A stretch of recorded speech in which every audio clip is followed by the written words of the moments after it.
Your daily dose of inspiration, quick and bright. नमस्कार। अच्छा, कभी सोचा है कि फेसबुक पर जो एड्स दिखते हैं वो आखिर काम कैसे करते हैं? देखने में सुनने में शायद थोड़ा मुश्किल लगे, है ना? पर चिंता की कोई बात नहीं। आज हम इसे एकदम आसान बनाने वाले हैं। तो चलिए शुरू करते हैं। जरा एक पल के लिए सवाल पर रुकते हैं। सोचिए, क्या हो अगर कोई भी बिजनेस सीधे अपने सबसे परफेक्ट कस्टमर्स से बात कर पाए? बिल्कुल सीधा।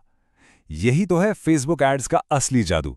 ये सिर्फ विज्ञापन नहीं है, ये सही लोगों से बिल्कुल सही समय पर जुड़ने का एक जबरदस्त तरीका है।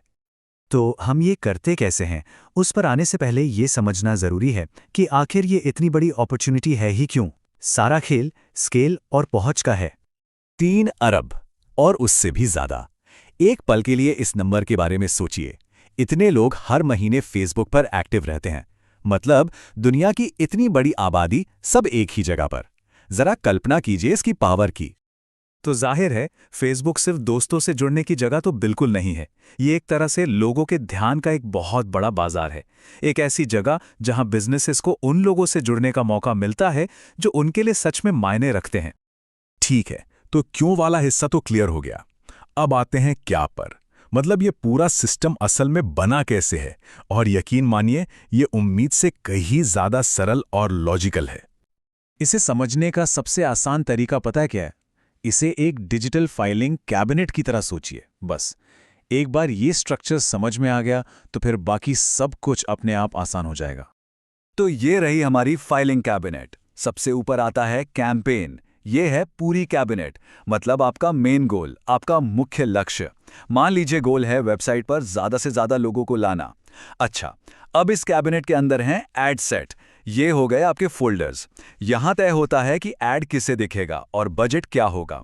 और फिर हर फोल्डर के अंदर होते हैं असली एड्स। ये वो डॉक्यूमेंट्स हैं जो लोग असल में देखते हैं, मतलब आपकी फोटोज, वीडियोज और जो भी टेक्स्ट लिखा होता है वो सब। और यहीं पर फेसबुक की असली पावर सामने आती है। इसे कहते हैं ऑडियंस टारगेटिंग। ये एक ऐसी कैपेबिलिटी है जो आपको लेजर की तरह प्रिसाइज बना देती है। मतलब आप सिर्फ और सिर्फ उन्हीं लोगों को ऐड दिखा सकते हैं जो सच में इंटरेस्टेड होंगे। जरा सोचकर देखिए कि ये कितना स्पेसिफिक हो सकता है।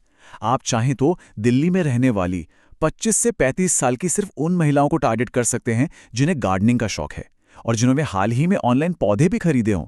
मतलब इस लेवल की प्रिसिजन, ये सच में अविश्वसनीय रूप से पावरफुल है। ये बात पूरी सोच को बदल देती है। लक्ष्य ये नहीं है कि लोगों को जो पसंद है उसके बीच में जाके उन्हें इंटरप्ट किया जाए। नहीं, लक्ष्य है खुद वो चीज बन जाना जिसमें लोग इंटरेस्टेड हों। इससे एड्स परेशान करने वाले नहीं बल्कि यूजफुल बन जाते हैं। अब बात करते हैं बजट की। देखिए, बजट सेट करने के 2 मेन तरीके हैं। एक है डेली बजट, जो हर दिन एक फिक्स्ड अमाउंट खर्च करता है। ये उन कैंपेन्स के लिए बढ़िया हैं जो लगातार चलते रहते हैं। और दूसरा है लाइफ टाइम बजट, जहां एक तय समय के लिए टोटल अमाउंट फिक्स कर दिया जाता है। जैसे मान लीजिए कोई फेस्टिवल सेल है जो सिर्फ 1 हफ्ते चलेगी, तो उसके लिए ये परफेक्ट है। तो अब तक हम क्यों और क्या समझ चुके हैं। अब आता है सबसे इंटरेस्टिंग पार्ट, कैसे, यानी शुरुआत कैसे की जाए। चलिए देखते हैं। ये पूरा प्रोसेस असल में सिर्फ 4 सिंपल स्टेप्स में सिमट जाता है। पहला, अपना उद्देश्य चुनिए। दूसरा, अपने दर्शक और बजट को परिभाषित कीजिए। तीसरा, अपना विज्ञापन डिजाइन कीजिए। और आखिर में जो सबसे जरूरी कदम है, लॉन्च कीजिए और सीखिए। जी हां, ये एक लगातार चलने वाली प्रक्रिया है। और हां, एक बात याद रखने वाली है, जरूरी नहीं कि पहली बार में ही सब कुछ परफेक्ट हो जाए। बिल्कुल नहीं। सबसे जरूरी बात है एक्सपेरिमेंट करना। छोटी शुरुआत कीजिए, टेस्ट कीजिए कि क्या काम कर रहा है और क्या नहीं, और फिर जो चीज रिजल्ट्स दे रही है उस पर ज्यादा ध्यान दीजिए। तो अब सवाल ये नहीं है कि क्या कोई बिजनेस अपने आइडियल कस्टमर तक पहुंच सकता है। सवाल यह है कि सबसे पहले किस ऑडियंस से बात करना चाहेंगे। इस पावर के साथ संभावनाएं सच में अनंत हैं। सोचने के लिए एक अच्छा सवाल है ना?